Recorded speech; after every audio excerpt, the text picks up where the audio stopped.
Predators. Their acts are evil. We call them monsters. We say no human could perpetrate the crimes they have committed.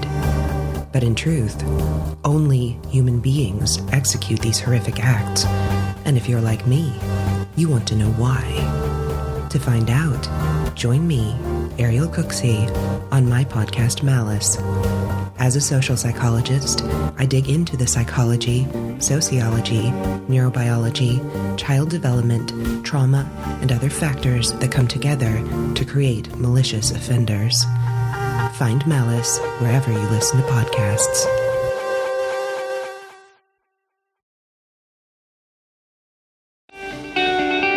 Hey everybody, welcome to True Crime Freaks, my new podcast. I want to tell you about the different ways you can support this podcast. One is you can go to my other podcast, Lights Camera Pro, where I interview TV and film professionals about their careers. And I also do movie reviews and TV show reviews. You can check out one of my online courses. I've got an Adobe Premiere Basics course and a Secrets of How to Start a Podcast course. Those are at thinkific.com. Just search them when you go there. We also have a merch store. Just search the podcast at teespring.com and check out our hoodies, t-shirts, and mugs. I also have a children's book called Feldman Runs Away, which is on Amazon.com. You can always support the podcast by going to Apple or Spotify, wherever you listen, subscribe, rate, and review. This podcast does have graphic content. I hope you enjoyed today's episode. Thanks, everybody.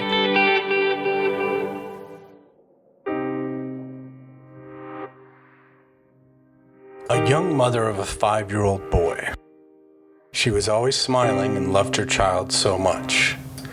Her boyfriend was abusive and once even sent her to the hospital. She told a friend in a text, "I'm going to kill him before he kills me." This is the murder of Emily Montgomery.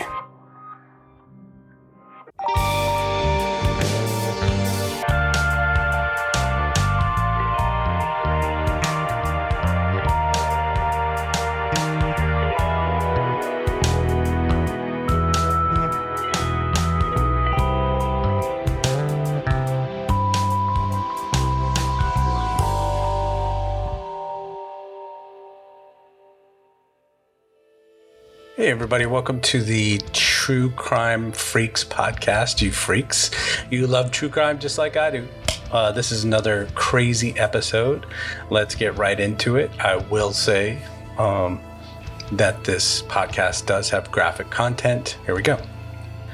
This is a clip from CBS 17.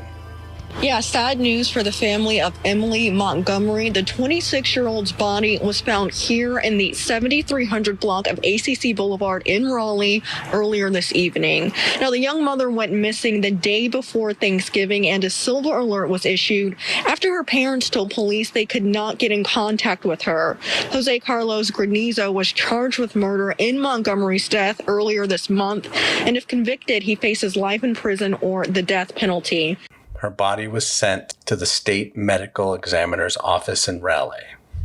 Montgomery was reported missing after her family hadn't seen or heard from her since November 25th, the night before Thanksgiving. She was last seen in her West Apex home. The North Carolina Center for Missing Persons issued an alert for Montgomery, a single mother, on December 2nd. Okay, so there were two parts to this story while I was researching it. And one part was that Emily was missing, and that was the immediate part. And that was actually a lot of what I was researching. And then all of a sudden, as I got towards the end of my research, I found that somewhat recently, in December, her body was found. So that changed everything. It went from a missing persons investigation to a murder investigation. Youngstown, Ohio, courtesy of My Valley Tributes. Emily Elizabeth Montgomery, 26, of Apex, North Carolina, was taken from us Thursday, November 26, 2020. Emily was born May 11th in Youngstown, Ohio, to Amy Bowser Montgomery, and she was lovingly adopted at age 8 by Bruce Montgomery Sr. Emily moved to North Carolina with her family in February of 2015. She was a licensed esthetician After graduating from Avita Institute with honors and a perfect attendance, she dove right into eyelash extensions and became a master stylist. She was very proud of this accomplishment.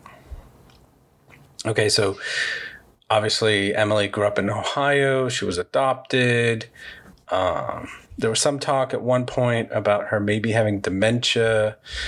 I didn't really find much more about that, but she did move to Apex, North Carolina, and she found this job.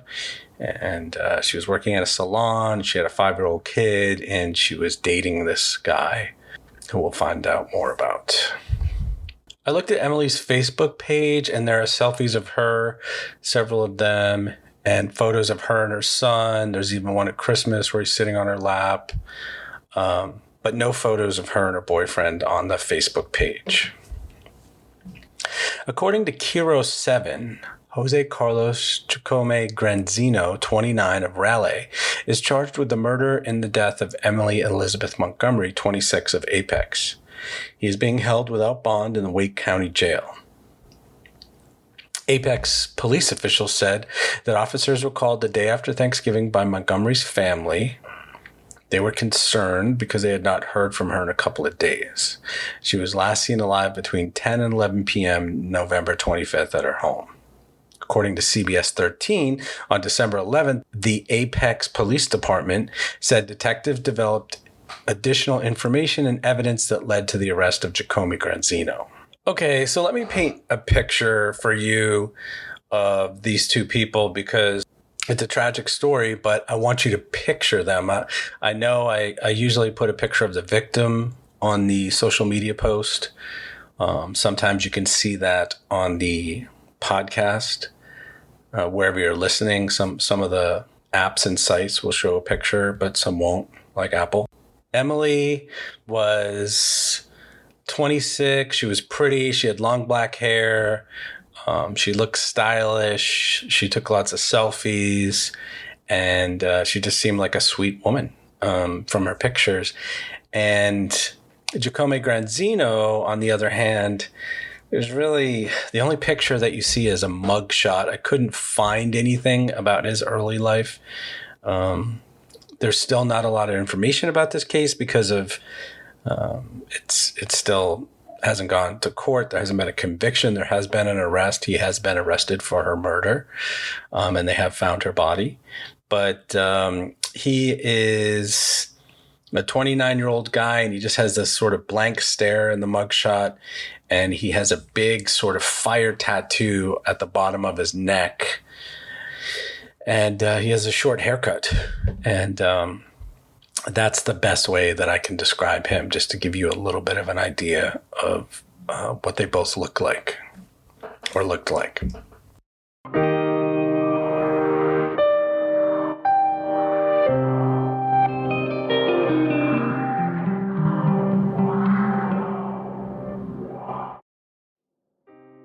According to WFTV, on Thanksgiving, Montgomery texted a friend and said that she and Jacome Granzino were not getting along. One message was particularly chilling. She was going to kill Jose before he killed her, the text read, according to the News and Observer.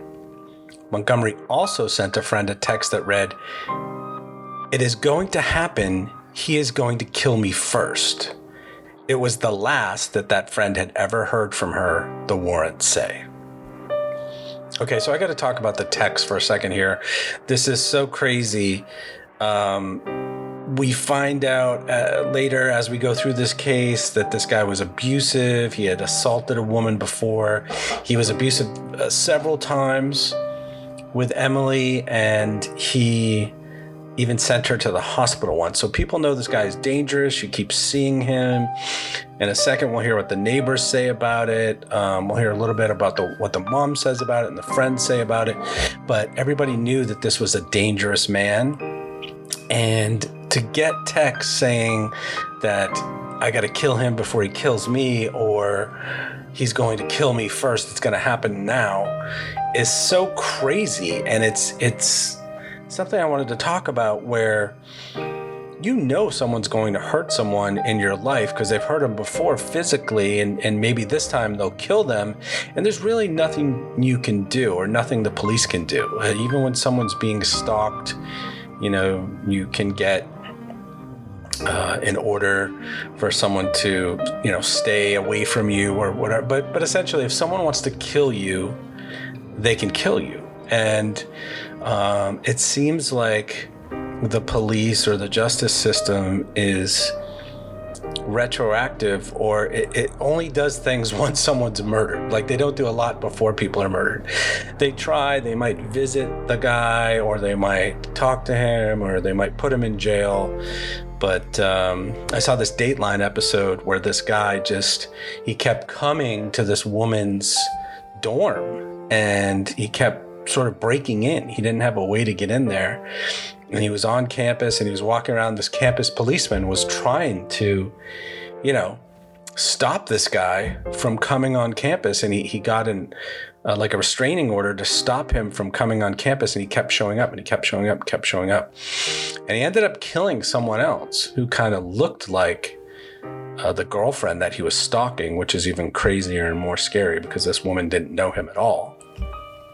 And then the woman who was stalked was incredibly guilty. So I forget the name of the person in that episode, but it must be horrifying for women. I'm a man, but I have daughters, to not be able to protect yourself really in any way. And I'm sure that, when women are getting stalked and this kind of stuff is happening, they're buying guns or they're buying tasers.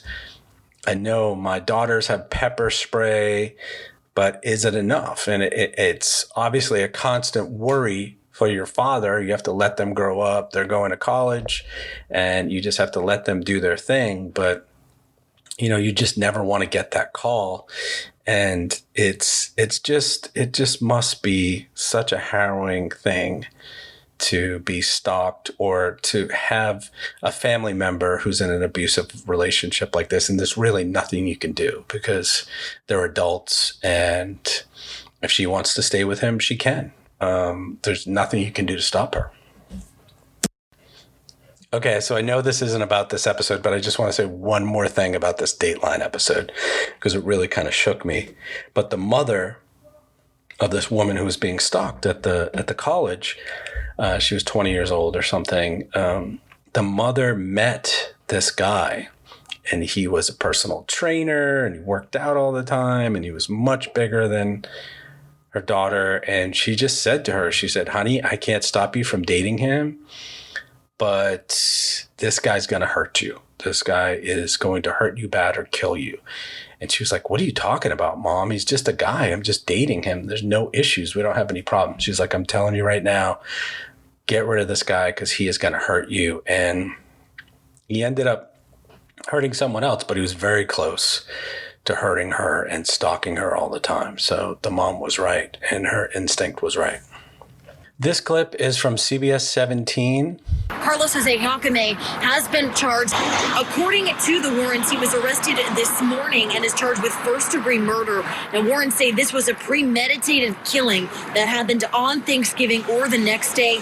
We know Emily is a mom to a 5-year-old boy. Her own mother was the one who reported her missing to Apex Police. This is testimony from a neighbor who lived across the hall from Jacome Granzino. According to CBS 17, cops were coming here pretty routinely. I was hearing lots of loud banging noises, said Rosandri Filzame, who lived across the hall from Jacome Granzino. Neighbors said not only did they frequently see police at Jacome Granzino's apartment, they saw Montgomery there also. I heard the police bust into his apartment a couple of times, but I did not know she was murdered. I've seen her around prior to her murder, and it's really shocking, said Carolina Nyblock. Nyblock said she'd seen Montgomery at the apartment complex 4 or 5 times since October.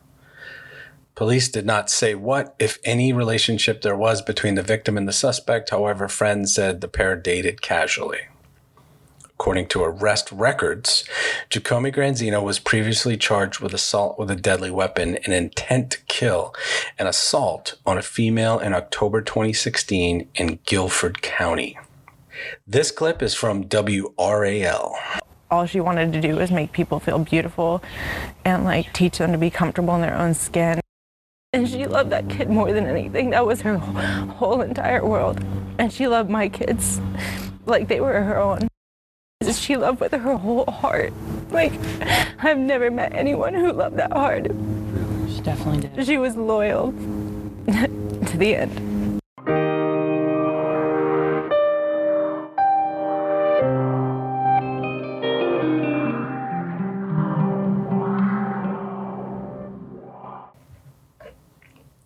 She loved that kid more than anything, friend Jamie Boyd told WRAL in Raleigh.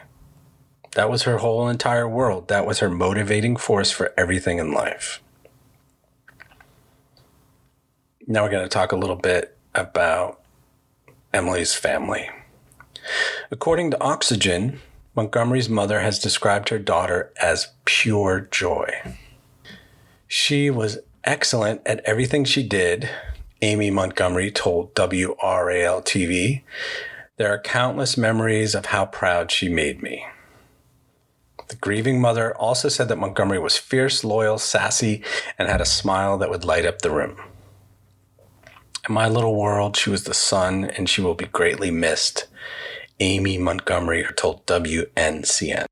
Okay, so we talked about the text before of her saying she was going to kill Jose before he killed her, and then saying he's going to do it now. He's going to kill me before I kill him in the text. Strangely, there was another text, and it seems like now we don't have all the details because we're not getting all the details of exactly when she died. But it seems like now that there was another text, and it was from Emily, but it may have been from someone else. And the text read, "Mom, I'm going to go to rehab." And I guess Emily had had some issues and had been to rehab before, but she's writing this text to her mom. And the mother said that there's no way she wrote that text because she would never go to rehab without telling me or her family where she was going, like what rehab place she was going to. So that was kind of chilling that the text could have been from the murderer who, at this point, the boyfriend has been arrested for the murder, but he hasn't been convicted. So we're not going to say that he did it until he's actually convicted. These cases are always tricky. I kind of like these new cases because not a lot of people have done them. It's kind of hard to, do a really classic case like Ted Bundy or Son of Sam, which I've gone over a million times and saw documentaries. But it's also hard to do a case that's even 5 or 10 years old because there's been 20 podcasts about it and a few documentaries, and just a lot of people have touched it. So it's kind of nice to do these newer cases, but they're not totally resolved. Sometimes the last case that I did, 2 cases ago, actually, Alexa Sharkey, no one had been arrested for her murder yet, even though they had her body. And in this case, someone has been arrested but not convicted. So there's updates, and I'll put those on the Facebook page or social media when I do find an update of someone being convicted. But we just don't have all the pieces to the puzzle in these newer cases that happened within the last year or so. Okay, so let's talk about the arrest. So Jose Carlos Jacome Granzino, 29 of Raleigh, was arrested on December 10th, 2020, and charged with the first-degree murder in Montgomery's death.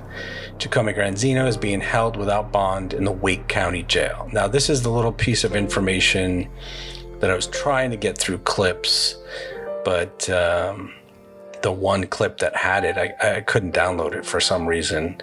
I couldn't download the audio. But according to the U.S. News and World Report, police searched Jacome Granzino's Jeep Wrangler and found blood in the front seat. According to Oxygen, Jacome Granzino has had a history of arrests for violent behavior. In 2016, the 29-year-old was accused of assaulting a woman and charged with assault with a deadly weapon with intent to kill records show. He was also arrested on a probation violation in 2008. According to CBS 17, Apex police have charged him with murder, and he faces life in prison or the death penalty if he is convicted of the crime. I will just mention here that a GoFundMe account has been set up called Justice for Emily Bowser Montgomery. So if you want to go there and contribute funds to her funeral or whatever they're raising it for the court case, you're more than welcome to. Okay, so we're going to talk a little bit about this case. And once again, like I said before, it's tricky because no one has been convicted yet. Jose Carlos Chacome Granzino, the boyfriend, has been arrested but not convicted. He is in jail without bond. So he's not getting out, but it's just another tragedy, right? So it is a situation where this woman dated the wrong guy. I know you can do background checks on people, and if this guy was hitting her or sent her to the hospital, I definitely would have tried to get her away from him or, research him and do background checks and find out that he, did assault someone with a deadly weapon with an intent to kill, which would be, grounds enough to stop seeing him, hopefully, for Emily. But in a lot of cases, once again, you cannot do anything if you're the parent, if you're the sister, if you're the friend. If this woman is determined to see him and it seems like she's in love with him, then she's going to do it.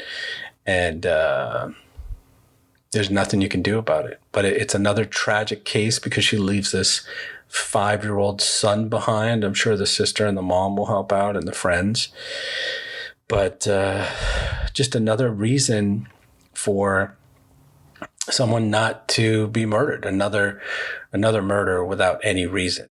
If you see this in the future and you want to help somebody, please tell somebody and tell the police and see what you can do to stop this person from seeing people, because if you think it's going to end up tragically, it probably is. I just want to say thank you so much for listening to this podcast, you true crime freaks. I am on a Dateline kick right now. I haven't listened to Dateline for years, but now I'm back and I'm really enjoying Dateline. If you want to mention in comments what you liked about this podcast or what podcast you're listening to on social media, any recommendations you have, because I'm also a freak. And any other comments you just want to leave, something that you think would make the podcast better or go to a wider audience, that would be great. Thanks so much for listening, and I'll see you next time. This is Sean Ventura signing off.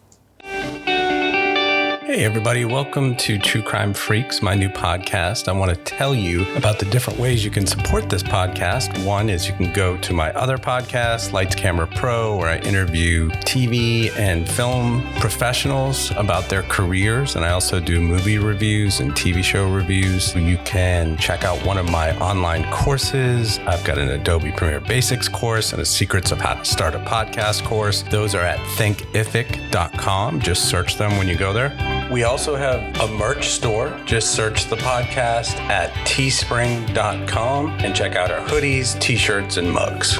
I also have a children's book called Feldman Runs Away, which is on Amazon.com. You can always support the podcast by going to Apple or Spotify, wherever you listen, subscribe, rate, and review. This podcast does have graphic content. I hope you enjoyed today's episode. Thanks, everybody. Thanks to Joseph McDade for the music. I will see you next time in the next chilling story on True Crime Freaks. Thanks for listening, everybody. Have a great day. I'm Sean Ventura. Take care.